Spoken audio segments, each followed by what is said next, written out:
Assalamualaikum warahmatullahi wabarakatuh. Perkenalkan, saya Sutra Aulia Damayanti dari D4 Terapi Gigi, jurusan Kesehatan Gigi, Politeknik Kesehatan Surabaya. Di sini saya akan menjelaskan istilah-istilah dalam dunia kedokteran gigi. Yang pertama ada median line. Median line adalah garis yang membagi antara rongga mulut kanan dan kiri. Lalu ada horizontal line, yaitu garis yang membagi antara rongga mulut bagian atas dan bagian bawah. Lalu ada mesial surface, yaitu permukaan gigi yang dekat dengan median line. Lalu ada distal surface, yaitu permukaan gigi yang jauh dengan median line. Lalu ada maxilla, yaitu rahang atas. Lalu ada mandibula, yaitu rahang bawah. Lalu ada superior, yaitu gigi bagian atas. Lalu ada inferior, gigi bagian bawah. Lalu ada anterior, gigi bagian depan. Lalu ada posterior, gigi bagian belakang. Lalu ada sinistra, yaitu sebelah kiri. Lalu ada dextra, yaitu sebelah kanan. Lalu ada okklusal, yaitu permukaan gigi yang digunakan untuk mengunyah. Lalu ada incisal, yaitu permukaan gigi yang digunakan untuk memotong makanan. Lalu ada labial surface, yaitu permukaan gigi yang dekat dengan bibir. Lalu ada palatal surface, yaitu permukaan gigi yang dekat dengan langit-langit mulut. Lalu ada buccal surface, yaitu permukaan gigi yang dekat dengan pipi. Lalu ada lingual surface, yaitu permukaan gigi yang dekat dengan lidah. Sini ada crown, yaitu mahkota. Ada neck, yaitu leher. Ada root, yaitu akar. Sini ada enamel, yaitu lapisan keras gigi yang berwarna putih. Lalu ada dentin, yaitu ada lapisan setelah enamel. Lalu ada pulpa, yaitu lapisan setelah dentin yang berisi syaraf. Lalu ada cementum, yaitu lapisan yang melindungi pulpa.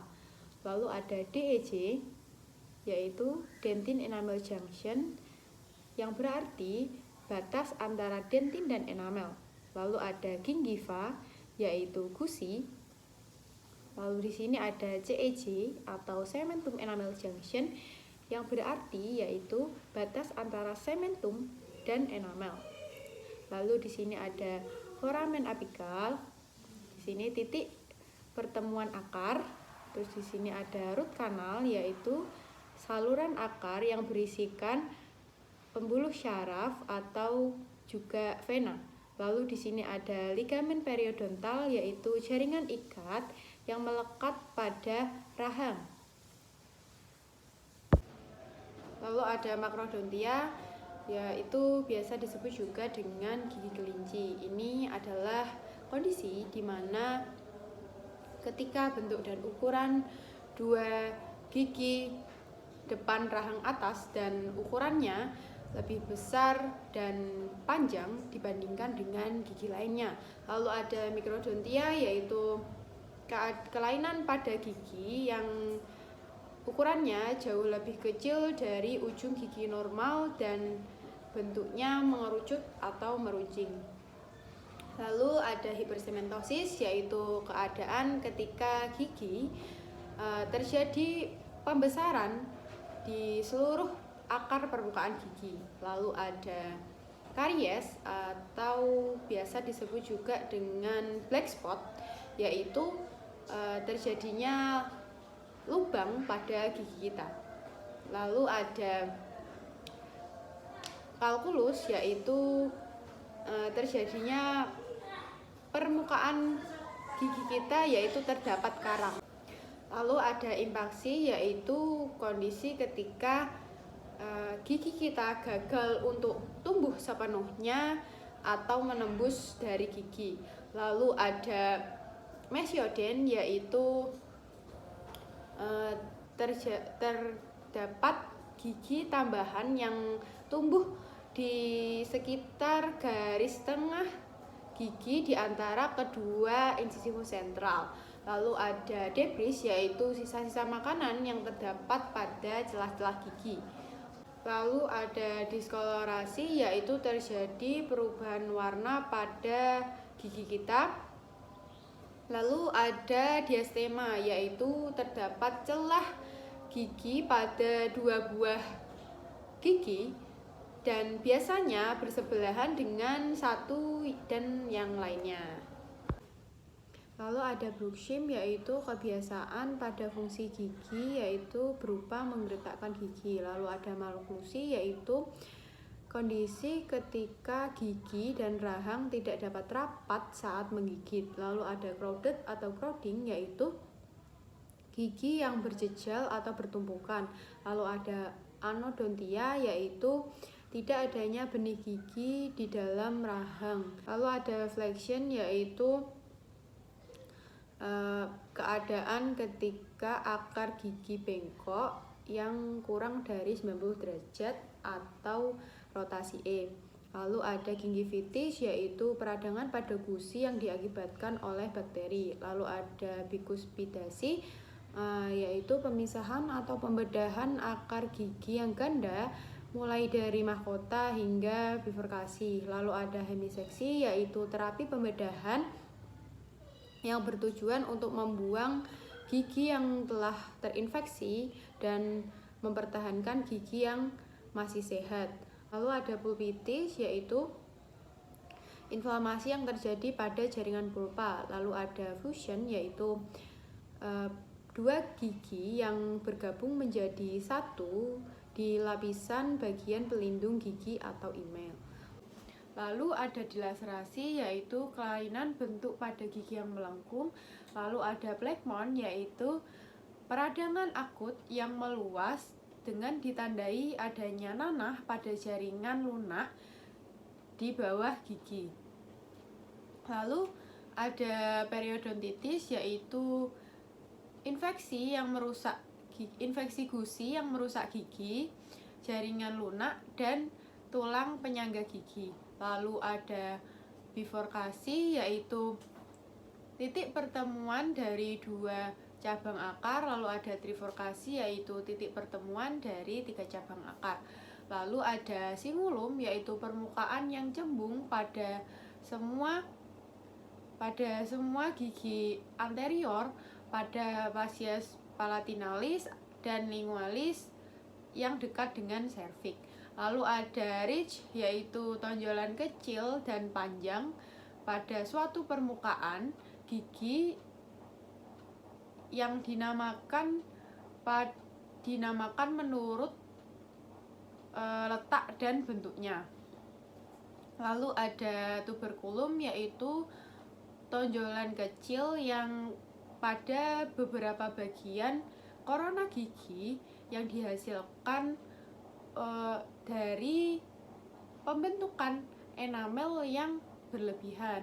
Lalu ada sulcus, yaitu lekukan memanjang tumpul dan dangkal yang ada pada gigi. Lalu ada fossa, yaitu cekungan yang lebar pada gigi. Lalu ada fissure, yaitu celah yang dalam, sempit, dan memanjang yang biasanya terdapat pada permukaan oklusal. Lalu ada groove, yaitu lekukan yang dangkal, sempit, dan memanjang yang terdapat pada permukaan gigi. Lalu ada pit, yaitu titik pertemuan antara fisur yang biasanya terdapat pada gigi premolar dan molar. Lalu ada lobe, yaitu bagian menonjol yang terdapat pada permukaan pembentukan gigi dan pertumbuhan korona. Lalu ada mamelon, yaitu tonjolan kecil yang terdapat pada permukaan gigi incisal edge, gigi incisivus yang baru tumbuh. Lalu ada cusps, yaitu tonjolan kecil yang terdapat pada permukaan oklusal gigi gerigi, canines, dan posterior. Lalu ada single root, yaitu satu akar atau bisa juga dengan satu apex. Lalu ada multiple root, yaitu banyak akar atau bisa juga dengan trifurkasi atau bifurkasi. Lalu ada apex, yaitu ujung dari akar gigi. Lalu ada line angle, yaitu pertemuan antara dua permukaan dan disebut menurut kombinasi dari kedua permukaan tersebut.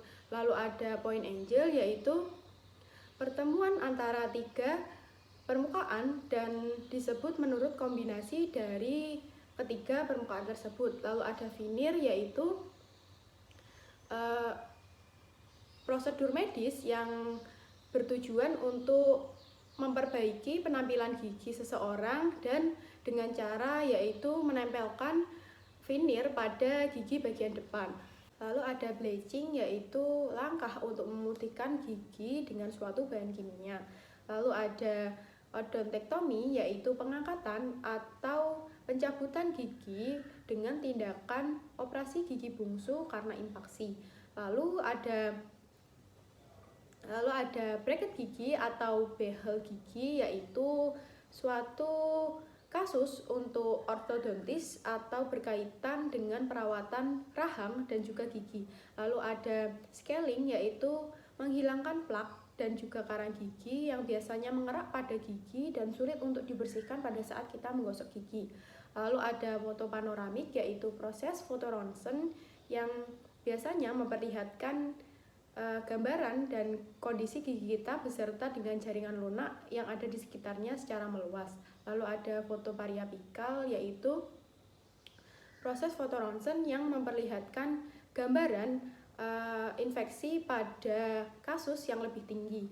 Lalu ada ekstraksi gigi, yaitu proses bentuk pencabutan gigi. Terus lalu ada inlay, yaitu penambalan gigi kecil yang diletakkan pada permukaan gigitan gigi. Lalu ada onlay, yaitu menutupi gigi yang lebih luas dan meliputi satu atau lebih tonjolan gigi. Lalu ada overbite, yaitu posisi ketika gigi tidak sempurna. Lalu ada peridance, yaitu keadaan di mana gigi premolar berlebihan. Lalu ada distodens, yaitu keadaan di mana gigi molar yaitu berlebihan. Lalu ada hyperdontia, yaitu keadaan mulut yang diikuti dengan jumlah gigi yang berlebihan. Lalu ada saliva, yaitu air ludah. Lalu ada mukosa, yaitu lapisan kulit dalam yang tertutup pada epitelium. Lalu ada crest, yaitu titik terluar dari garis luar labial, palatal, lingual, dan bukal dari suatu gigi. Lalu ada lateral, yaitu bagian tubuh yang letaknya jauh dari sisi bidang median. Lalu ada bilateral, yaitu dua bagian sepasang yang letaknya simetris. Lalu ada frenulum, yaitu penyekat vestibulum di median. Lalu ada operculum, yaitu lapisan jaringan gingiva yang menutupi gigi baru yang baru erupsi sebagian. Lalu ada vestibulum, yaitu ruang antara aspek labial dan bukal dan gingiva dengan aspek dalam dari bibir dan pipi. Lalu ada gigi insisif, yaitu gigi seri. Lalu ada gigi caninus, yaitu gigi taring. Lalu ada gigi premolar, yaitu gigi geraham kecil. Lalu ada gigi molar, yaitu gigi geraham besar. Lalu ada gigi decidui, yaitu gigi susu pada umur 6 bulan. Lalu ada gigi permanen, yaitu gigi tetap pada umur 6 tahun. Lalu ada artikulasi, yaitu membuka dan menutup gigi. Lalu ada dentinogenesis, yaitu pembentukan pada gigi. Lalu ada atrisi gigi, yaitu terjadi pada pengikisan gigi akibat gosekan dari gigi atas dan gigi bawah secara berlebihan. Lalu ada open bite, yaitu gigi atas dan gigi bawah tidak dapat menutup rapat satu sama lain. Terima kasih. Wassalamualaikum warahmatullahi wabarakatuh.